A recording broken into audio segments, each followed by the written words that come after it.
Саламатсыздар ма оқушылар? Бүгінгі қарастыратын контекст тапсырмамыздың аты балық деп аталады.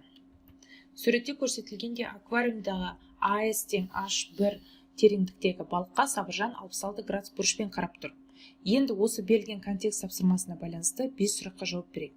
Ең алдымен суретке назар аударайық. Қарап отырсаңыздар, сонда бірінші ортамыз бізде ауа болып тұр, ал екінші ортамыз бізде су болып тұрған екен. Және оптикалық тығыздығы бойынша ең аз бұл жерде ауаның, оптикалық тығыздығы көбірек, бізде су. Жарық сәулесі сонда оптикалық тығыздығы аз ортадан көп ортаға өтіп жатыр. Оптикалық тығыздығы аз ортадан көп ортаға өткен кезінде жарық сәулесі өзінің бағытын өзгертеді. Ал бұны біз физикада сыну деп атайды екенбіз, бұл құбылысты. Енді мұндағы сыну бұрышы қайсы болады екен? Сыну бұрышы сынған сәулемен және екі ортаның шекарасына жүргізілген нормаль арасындағы бұрыш. Бұл беттаға тең болып тұр. Ал бетта дегеніміз өз кезегінде бізде S, O және D-ға тең болып тұр. Сондықтан да S, O, D дегенді белгілейміз бірінші сұрақта. Келесі, сыну бұрышының мәнін тап дейді. Сыну бұрышының мәнін табу үшін ең алдымен біз сыну заңының екінші заңын еске түсірейік. Яғни ол тең болады. Былайша жазылады: синус альфаның синус бета қатынасы тең болады екінші ортаның абсолют сыну көрсеткішінің бірінші ортаның абсолют сыну көрсеткішіне қатынасы дейді.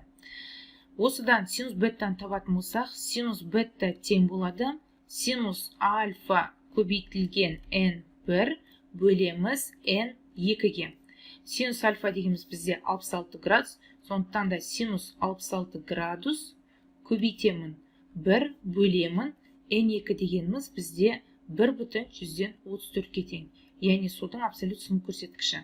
Синус 66 градуста тұрақты шамалар берілген екен, қарайтын болса, ол 0,91-ге тең екен. 0,91-ді 1-ге көбейтіп, бөлемін 1/134-ке. Бұл жуықтаған кезінде 0,168-ге тең екен. Синус 0,68-ге тең болып тұр. Осыдан беттаны табамыз, ол тең болады арк синус 0,68. Бұл бізде қанша градусқа сәйкес келеді екен? 43 градусқа. Демек 43 градусты белгілейміз. Келесі, көзге түскен сәуленің бастапқы бағытынан ауытқу бұрышын тап дейді. Яғни ауытқыды ғой. Демек те мына бөлікті сұрап тұрып, мен оны дельта деген әріппен белгілейін. Сіздер басқа әріппен де белгілесеңіздер, ол дельта тең болады сонда. Альфадан алып тастаймын беттан, сонда мен бастапқы бағытынан ауытқу бұрышын табамын. Бізде альфа 66 градусқа тең еді, ал беттамыз 43 градусқа тең. Екеуін алып тастаған кезінде бұл 23 градусқа тең болады екен. Ол бізде Б жауабы. Келесі сұрақ. Балық пен екі ортаның шекарасына тұрғызылған перпендикулярдың ең қысқа арақашықтығын тап дейді. Ең қысқа арақашықтығын біз қалай табамыз? Яғни ол бізде СД болып тұр. Ең алдымен мына тіктөртбұрышты қарастырып өтейік. САОД. Және бұлардың тіктөртбұрыштың АО және СД қабырғалар бір-біріне тең. Асы мен және оды қабырғалары бір-біріне тең болады екен. Ал енді біздің түсінгеніміз бойынша балық пен екі ортаның шекарасына тұрғызылған перпендикулярдың ең қысқа арақашықтығы десе, демек СД-ны табуымыз керекпіз. Ал СД-ны қалай табамыз? СД-ны табу үшін мен мына үшбұрышты бөліп қарастырайын. Ол С, О және Д әрпімен белгіленген үшбұрыш. Үшбұрышты қарастырсақ, бұл жерде бізде бетта бұрышы берілген. Және СД-ны қалай табамыз? СД бұл бір қабырғасы және ОД бізде келесі қабырғасы болып саналады. Ал осы дегеніміз бізде гипотенузаның қызметін атқарып тұр. Енді мен бұл жерде тангенс беттаны пайдаланайын, яғни қарсы жатқан катеттің бұрышқа іргелес жатқан катетке қатынасы, яғни одыға қатынасы бізге тангенс беттаны береді. Математиканы еске түсірейік. Сонда СД дегенімізді осыдан табылатын болсақ, СД тең болады ОД көбейтілген тангенс бетта. Ал енді ОД неге тең? ОД бұл асыға параллель қабырға болып тұр, және асы нешеге тең болса, ОД да соған тең болады.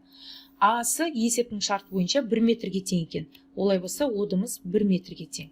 Енді орнына қоямыз. 1 метр көбейтілген тангенс бізде 43 градус еді. Соның мәнін қоямыз. 1 көбейтілген тангенс 43 градус жуықтаған кезінде 0,93-ке тең депті.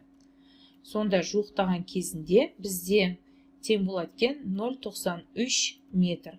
Ол бізде Д жауабы екен. Келесі соңғы сұрағымыз балықтың жалған нүктесінің орналасу тереңдігін тап деді. Жалған тереңдігіміз А-ға тең болып тұр. Ал шын тереңдігіміз бізде А-ға тең.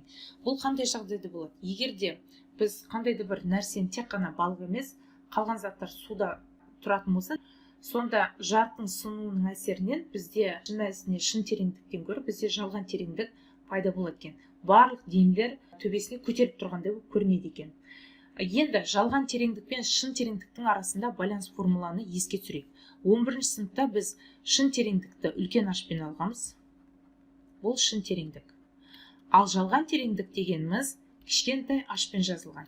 Бұны жазып жатқан себебім кейде мысалы жалған немесе шын тереңдіктің формуласын көрсететін болса, сіздер бірденен бұл жерден алып көрсетсеңіздер де болады. Жалған тереңдік. Екеуінің арасында байланыс формуласын көрсетейік. Яғни жалған тереңдік тең үлкен H көбейтілген тангенс бета бөлінген тангенс альфа. Мұндағы бета дегеніміз сыну бұрышы, альфа дегеніміз су бұрышы. Бізде есепте шын тереңдікті негізінен кіші H-пен алып көпті. Сондықтан да екеуін шатастырмайық, мен сәл ғана өзгерістер енгізейін. Яғни бізге жалған тереңдікті H жалған деп алсылайын. H жалған тең болады H көбейтілген тангенс бета бөлінген тангенс альфа деп аламын. Енді орнына апарып қойын. Яғни тең болады екен бізде H-ымыз 1 метр, көбейтеміз тангенс бізде бета дегеніміз ол 43 градус қой, жазып қоя салайын, сіздерге түсінікті болу үшін. Тангенс 43 градус бөлінген тангенс бізде 66 градус. Енді осы жерде орнына қоямыз. 1 метр көбейтілген 0,93 бөлеміз. Тангенс 66 градус бұл жерде берілмепті, бірақ та оның мәні арнайы кестеден көрсек 2,24-ке тең болады. Сонда тең болады екен жуықтаған кезінде 0,42 метр. Бұл дегеніміз Д жауабы екен. Міне осымен бүгінгі балық деп аталатын контекст тапсырмамызды талқылау аяқталды. Егер де видео сіздерге ұнаған болса, достарыңызбен бөлісіп, каналға тіркелуді ұмытпаңыздар. Алдағы уақытта сіздерді өте көп қызықты видеолар күтуде. Қош, сау болыңыздар.